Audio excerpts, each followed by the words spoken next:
The historic village of Pendleton is the final resting place of two Confederate War generals who were also cousins. We'll have their stories this week and next week right here under the Kudzu.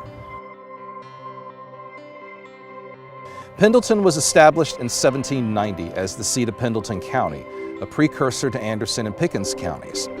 Among its historic buildings and homes stands St. Paul's Episcopal Church, established June 17, 1890. The current building was completed in 1822, and the old cemetery holds the remains of dozens of local religious, political, and social leaders.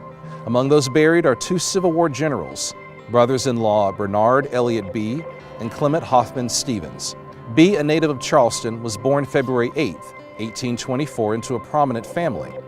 His father, also named Barnard Elliott Bee, had been a member of the Colonial Privy Council, the Continental Congress, Lieutenant Governor of South Carolina, and Circuit Court Judge under George Washington.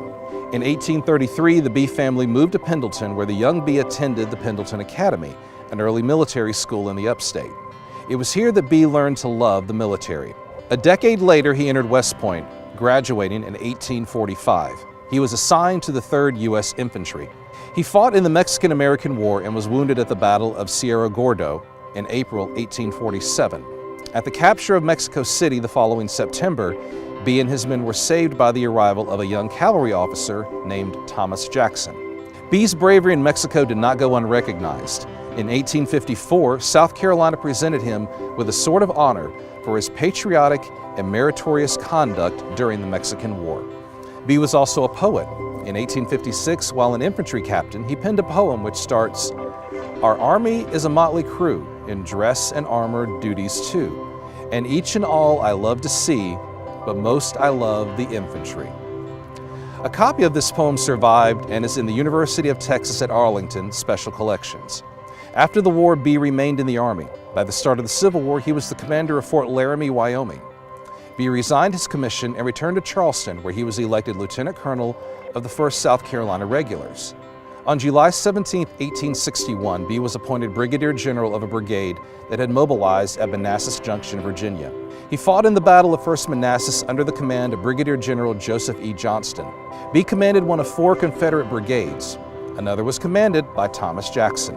In the midst of the battle, Bee saw General Jackson not advancing and remarked that Jackson was standing like a stone wall. Bee and his men began to advance, and he was shot minutes after uttering his famous words. He died the following day. His body was returned to Pendleton, where he was buried in St. Paul's Cemetery.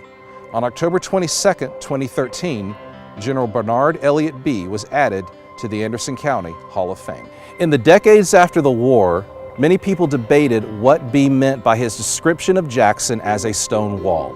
Mainstream historians feel that he was describing Jackson's courage, but others feel that he was describing Jackson's lack of movement in the heat of battle. I'm Brian Scott with more stories from Pendleton coming up next week right here under the Kudzu.